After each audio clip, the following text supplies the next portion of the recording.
So yeah, my name is Goldie Dewitt. Um, at 24 years old, I called myself retiring.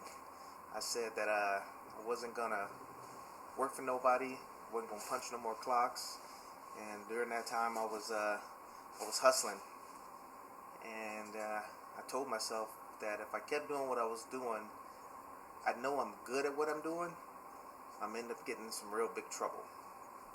So I decided at 24 to just stop and be creative and start my own business. And that's when I came up with One Down.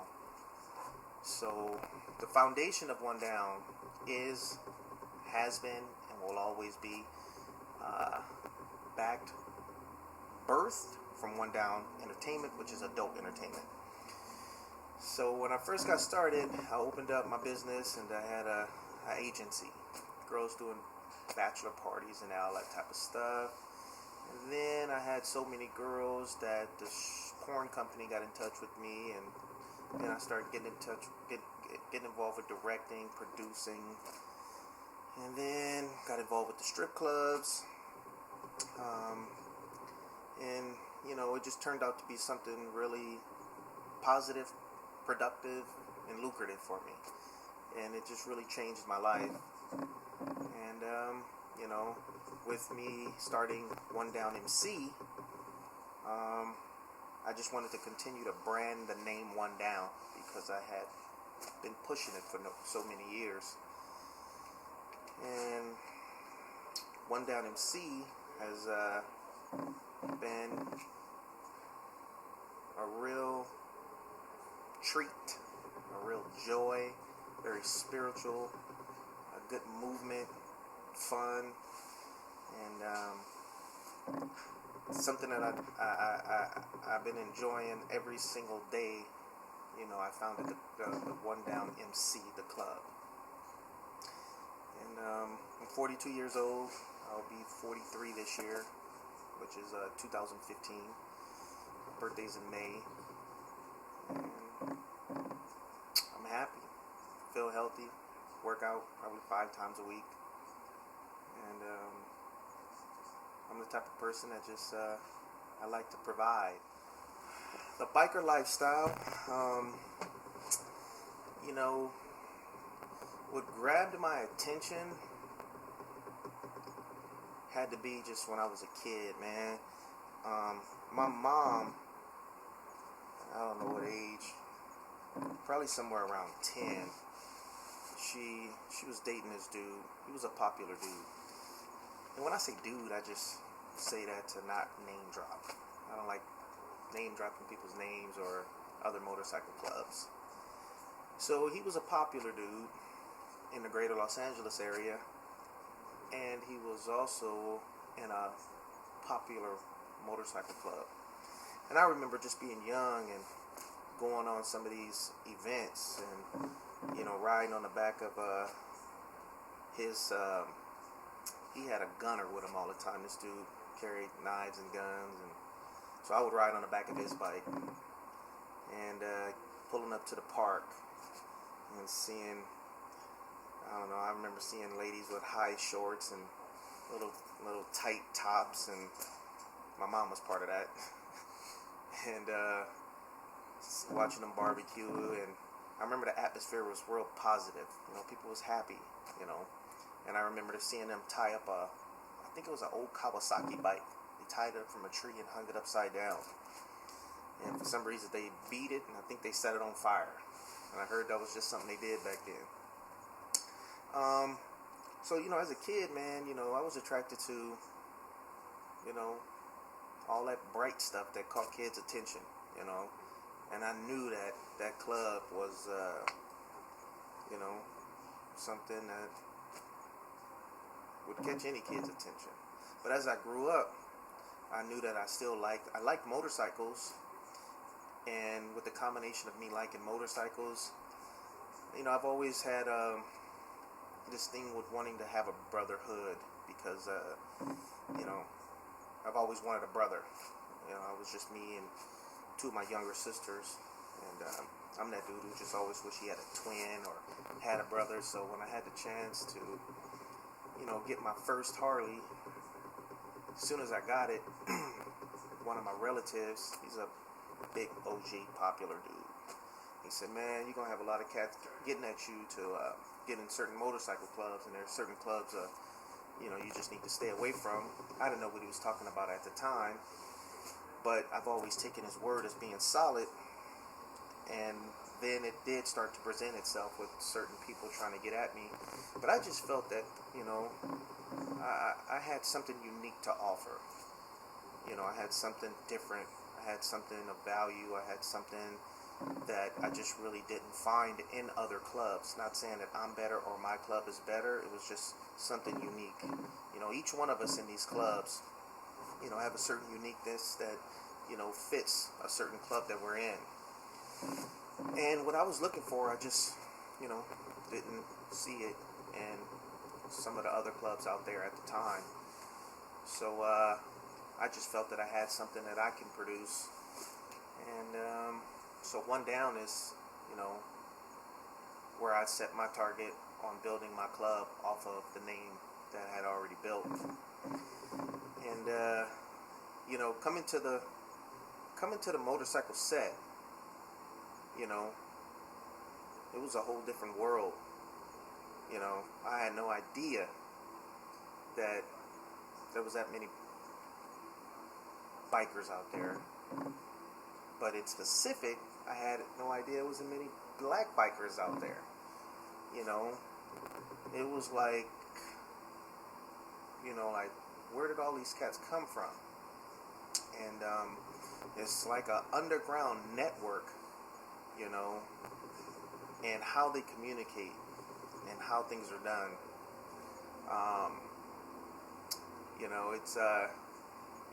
It's an outlet, for many, and for some, for most, it's positive, and for some, they've learned a couple of lessons, but it's something that's been here way before me. It's going to be here way after I'm gone,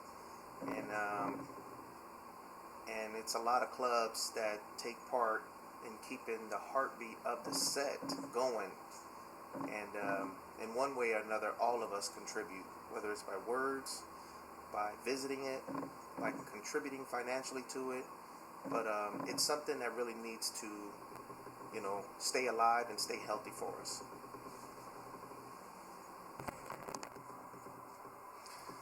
So, One Down MC, and that's, I guess it's like growth, expansion, and with that comes people finding out about it in different states, different countries, and how that has happened, the internet, in addition to Sons of Anarchy.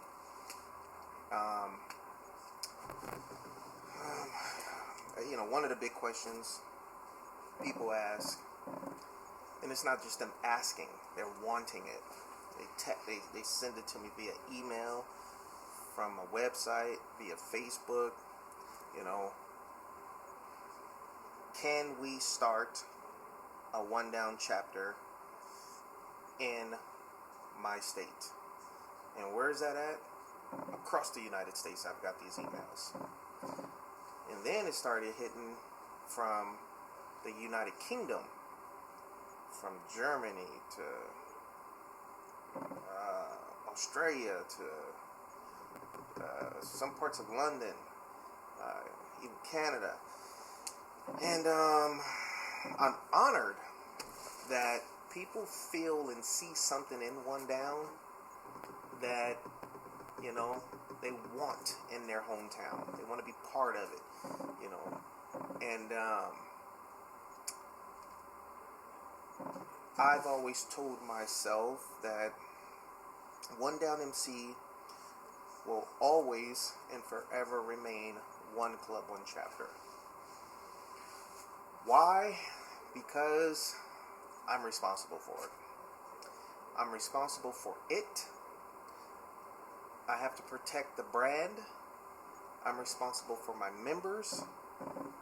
And growth and expansion is not as important to me as longevity and preserving the good name of my club. I want One Down MC to be a club that's known to be positive, have no enemies, we don't claim no territories, and I have a very direct, psychological, intimate relationship with each one of my members. And I wouldn't want to forfeit that by sending something that I built right here in Southern California to other states and overseas, and having things possibly be changed on the foundation of what One Down was built on. So is that selfish? No, I don't see it as selfish. More like I just want to preserve, what I've built.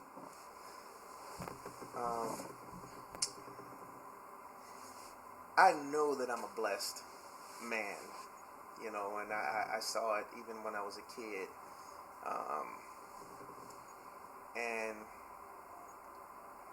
And there's certain things about me that I had to learn how to use as a tool, whether it be,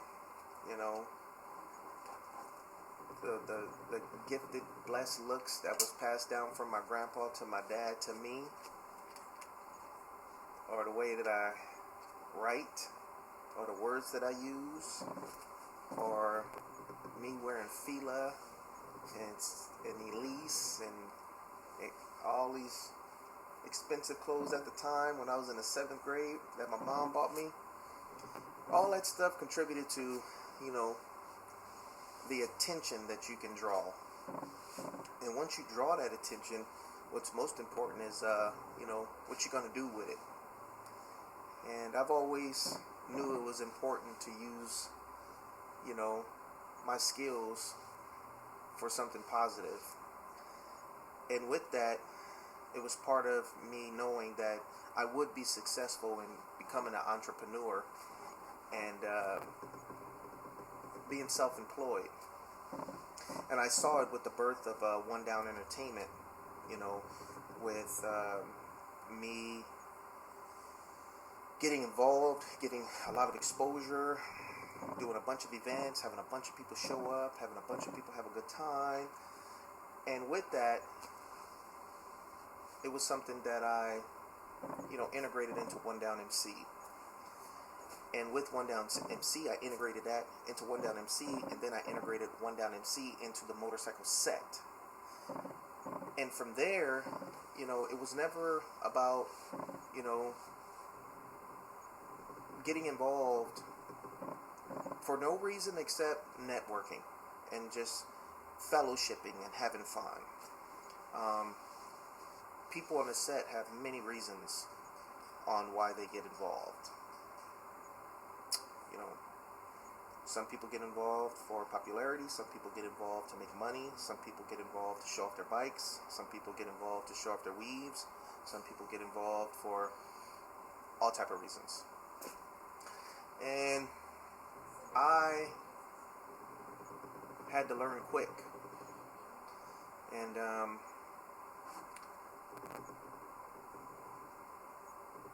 when I'm involved with something, I have to be happy. It has to make me feel good. And where I'm going with this is, what I started to get out of it was a lot of stuff up here that made me think, and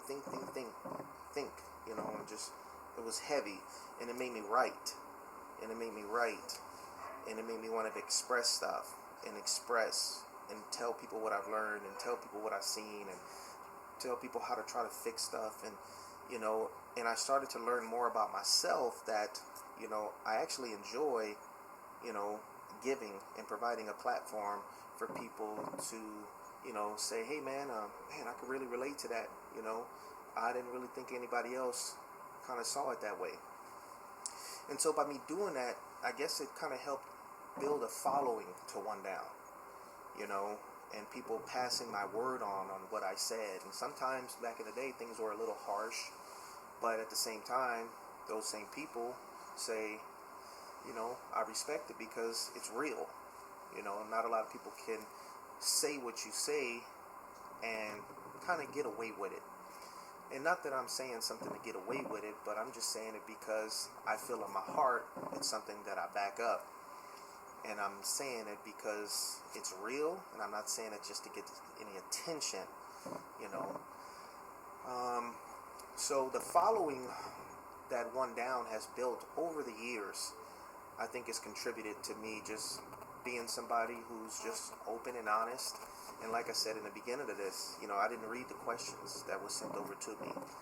I just said, hey, I'm going to just go off the fly and just, you know, tell it as real and as raw as I can be. The following of One Down, you know, it's huge. It didn't start overnight. You know, this is my 19th year of One Down. You know, I founded this 19 years ago. And I had no idea, you know, the grandness that was in store for me for the next 19 plus years. You know, I look at pictures damn near daily of One Down, and I see so much change and evolution over the years. And that's something that I'm proud of, you know, to look back and see that we, as One Down, we've produced. We have more than we had yesterday. We have more than we had a year ago. And no matter what I got today, you know, I anticipate to be further than where I'm at today. I'll be further than this next year, you know. And sharing and providing and giving is something that helped, you know, build and expand my audience and the supporters and the fans and the loved ones of One Down. You know, I've touched a lot of people in different ways. You know, I had a guy come up to me and tell me about 2 years ago that from something that he read, you know, it stopped him from committing suicide. I got a guy in my email inbox right now that from Facebook, you know, he told me that his niece had just committed suicide, and she committed suicide because she was being bullied and nobody knew it. And he wrote me, and this is somebody that, like he said in the email, we've never even met each other, but he's been following me and reading, you know, my articles, and he wanted to know if this was something that I could write an article on to help other people who might be going through bullying. And so like I told him, you know, I'm so sorry to hear about that. I said, but you reaching out to me is your niece using you as a vessel to speak for her when she didn't speak. So I said, you are doing, you know, God's will, and I said, you passing it to me, and of course I'm gonna speak on it, you know. And that's somebody in a different state, and that's so. Sons of Anarchy. Again, you know, people want to know, how did that come about? It started from me getting a phone call, and they were looking for like some black bikes, just to put it like that, to be on a show. And a brother had hit me up. He was like, yo man, you looking for some bikes? And he was like, we don't want to fuck with it. So I was like, y'all don't want to fuck with it? I'm cool too, you know. And so he called me and he told me to call the show, but I didn't. But he ended up giving the show my number. So about a week later, the show called me direct. And so when they called me, I was like, all right, well, you know, cool, man. What's up? What y'all need? And they were just looking for urban-looking black bikes. baggers. And I told them, cool, we can do it. And I went to my first, gig with SOA. And I was early. And I say that because they were impressed. Because they said typically when they work with black people, they're always late. I was like, damn. But I made it a point to be early because I know what type of stuff is already on our jacket. So they liked my bike a lot.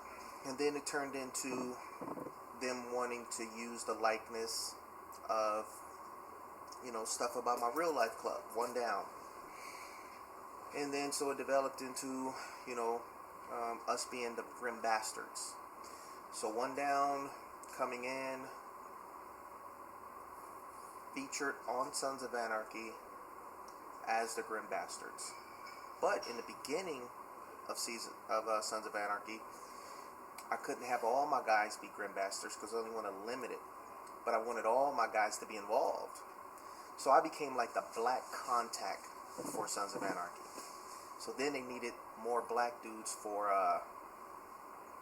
the 1-9ers, the purple street gang.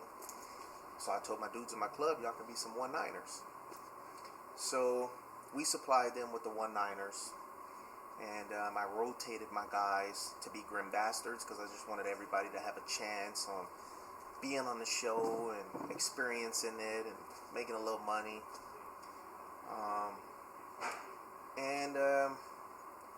It just from there, season 2, season 3, 4, 5, 6, 7 is where it ended. Season 7, but, God blessing, luckily, I was on from the beginning to the end.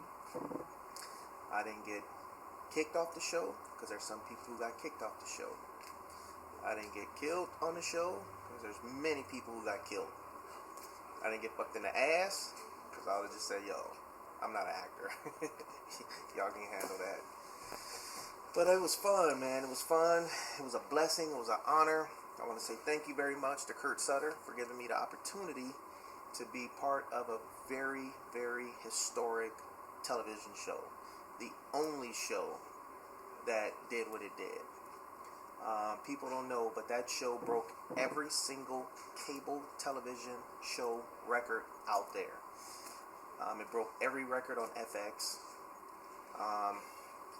It's the only show in the world to pull probably the biggest groupie fan audience of any television show.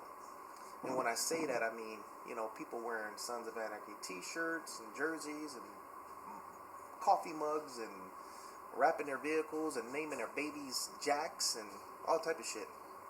I got so many women who sent me naked pictures assuming that I could or would send that to Charlie Hannon's Jacks.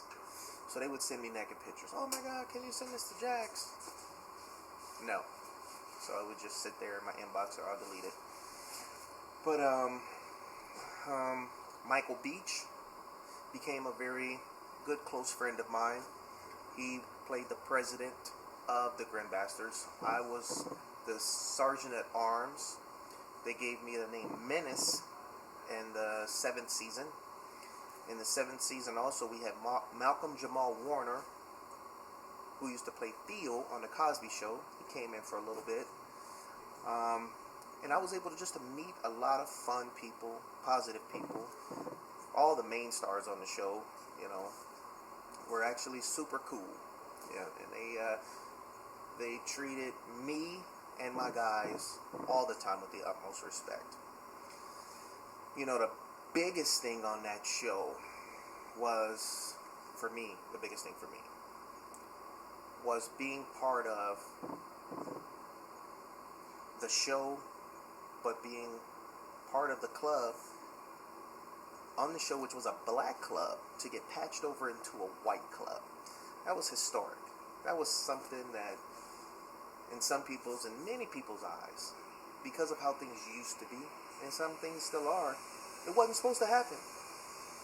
You know, for a white club to open their doors up and embrace a black man into their club and call him brother and put them in the same color cut that they had on. Even Michael Beach, the actor, he was really moved by that, because those actors, in their own way, they all had to do some type of research on the roles that they were playing and the lifestyle that they were portraying. So they did research, and they all knew how serious that was. Just a quick little timeline. One Down, 1996. It was established. Adult entertainment. A magazine. I opened up a bar in Chino Hills, which was called the One Down Lounge. The first black-owned bar in Chino Hills. That was that was some serious shit. I love Mexicans, white people, Asian, whatever, but them old white people out there, they wasn't ready. They was sending Confederate flags up to my place. They was sending mail, dropping the N word all up in it, letting me know they didn't want me in their city. But you know what it did? It made me just put on my boxing gloves, tighten up my belt, laced up my boots, and you know, I stood my ground out there. And then what I did was I brought revenue to Chino Hills. My bar was the most popular bar in Chino Hills. There's plenty of people watching this right now saying, man, I missed the One Down Lounge. It was fun. And so One Down Lounge, One Down Magazine, for a few years, 7 years or so. Had a paperback, full color, high gloss magazine that I produced. And it was dedicated to the strip club scene. One Down Porn. Got some porn out there. It's called One Down Unlocked. It's about 7 volumes. And then we got Rolling with Goldie. It's about 4 or 5 volumes. And that's us in a big old RV rolling around. And chicks getting blasted in the RV, going from different places. Opened up a bar in Montclair called the Upside Down Bar. And I called it the Upside Down Bar just for, like the one in my logo being upside down. And I didn't want to call it the One Down Lounge, because I didn't want people to think it was the One Down Lounge 2 or whatever, so I just named it the Upside Down Bar. Today, right now, where we're sitting at the One Down Bikers Supply House. And it's a full-blown motorcycle shop, just like Harley Davidson. Just like Harley Davidson, no, it's not. It's something like Harley, meaning, we work on Harleys, we sell apparel, One Down apparel, and other people's clothes, and we sell parts, and come get your bike serviced here. And we have a Harley specialist mechanic who's been working on Harleys and race motors for years, named Larry Hardy. He's like the LeBron James of mechanics.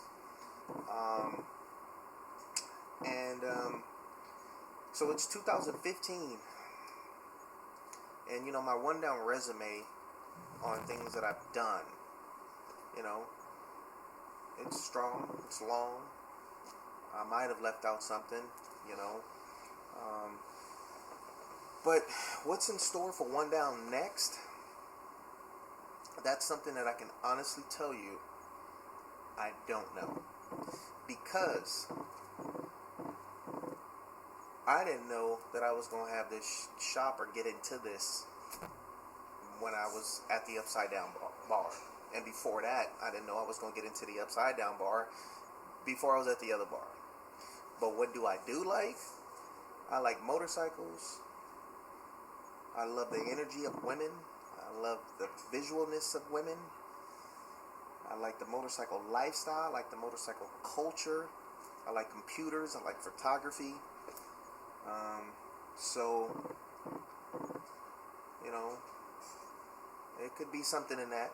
I will forever be involved with adult entertainment. So, like I tell my club, you know, one down is it's just like a big old wheel, and we all under it just pushing. I don't know what the fuck we doing. No, we know what we doing, but we don't know where we pushing this to. But as long as we just keep going forward, we further than where we was. So with one down, you know, my goal, I don't have a typical answer of my goal for one down outside of longevity. I just want it to last forever. I want to be successful in what I'm doing today. You know, I don't know. I could, you know, start another motorcycle shop somewhere, but that probably won't happen, you know. Or just be here, or get a bigger motorcycle shop. And I'll tell you something. You know what I would like? I would like to find a place on, like, you know, 5 or 6 acres, and have, of course, a motorcycle shop, and be able to probably have about 3 or 4 little studio apartment condo homes, the studio flats on there. And I could rent out to some club brothers to still provide for, you know, some of them that's just, you know, ain't got no kids, just one of them, you know. And I've always had this thing in my head of, you know, just one down being, you know, where we just do everything from the inside. We provide our own, we do for our own, and we take care of each other. You know, if I had the money, I would buy a fucking city or something, or, you know, like, I don't know what it's equivalent to, but just 6,000 acres or something, where it was just a big old compound, and all my members lived in there, and we had a grocery store, we had a cleaners, we had everything that we need, you know. And if that's something that I could provide, I would do it. You know, if I had some of this, you know, Middle Eastern oil money, whatever they spend money on, I would build that for my folks. So, you know, the brand one down, I just wanted to see it just keep moving forward. I'm not specific or on what I want to see contribute to what's going to move it forward. I just wanted to move forward, you know, and provide, you know, riches to everybody involved with it. I want to say that I don't know if there's another question or if this is going to be the end. There'll be more, okay? Oh, but what I want to say is, in closing, I wish all motorcycle clubs out there in the greater Los Angeles, I wish you guys peace, love, happiness. In the San Diego area, there's a lot of growth going on out there. And there's a lot of, you know, people trying to get a little acclimated with each other. And I wish you guys, you know, peace and love also. You know, there is absolutely no reason, not one reason, you know, nobody out there should be causing harm on each other. You know, at the end of the day, you want to get home safe. And in the beginning of the day when you wake up, you getting dressed, you done wipe your bike down, you happy to go where you're going. And I really don't think that you did all that to get shot up, beat down, or ran off the road by somebody. So, you know, we gotta start, I could say y'all, but I'm part of that. We gotta embrace each other. We gotta teach each other. We gotta love each other. And I say this, and I'm not just saying it, I'm somebody who practices it. Everybody out there who knows One Down knows of One Down. If you don't know, hear it from me now. You know, we got love for everybody. And if there's some places we just don't tend to show up or go to, it's simply because there's some things at that function that probably should be fixed. And we're just not trying to be, you know, part of a situation that we could have avoided. I want people to stop thinking you need to run around to everybody's event, because what you're doing is you're forfeiting the intimacy of learning your own club brother and embracing your own club brother, you know. So clubs need to just really throttle down and just hang out with each other for a while. You know, get to know your club brother, get to know your president, get to know your VP, get to know chain of command, you know. I want this to be something that I'm speaking on right now, is people looking at as positive, you know, because in no way at all do I want it to be something where, you know, I'm not talking down, because like I said, I'm part of this, you know. Set Life magazine it's about to break ground, and what I mean by that is it has the potential to bridge the gap. It's going to allow people to see people and hear people that they really never had the opportunity to hear from, and feel their emotion and hear some words from them, you know. And I hope that people support this magazine. I hope that you sitting in front of this camera one day, you know, and use this magazine as a tool, you know, to tighten us up. And I commend Frank for putting himself out there. And because when you do this, I know from experience, you know, it strains work, your personal work, your personal relationship with your woman, your finances. And he's doing all that for you, me, the set. And I want Frank to know that when I see Set Life, you know, I don't want people just to think it's targeted to the black motorcycle set. It has to be to every set. There's a Mexican set out there. There's a white set. There's a black set. So Set Life, it's multicultural, and it has to be. There's magazines that then came out, and they're not out no more, because they just wanted to focus on one area of the set, or race of motorcycle riders. You can't do that. You got to be open. So Set Life magazine, you know, I wish it much success, and of course anything that I can do to promote this magazine and help it, you know, I'm aboard all the way. And so I want to say thank you to everybody out there that took time to sit here and listen to this. This was unscripted. I gave it my best shot. And to all the female writers out there, much love. To all the civilians out there, keep on learning this before you jump right into it. This motorcycle club stuff ain't for everybody, you know. So San Diego, LA, up north, back east, whoever sees this, much love. And I want to say thank you, Frank, again, and much love to the Buffalo Soldiers for you know, supporting your VP on this project. So my name is Goldie Dewitt, president and founder of One Down MC, and thank y'all. One Down.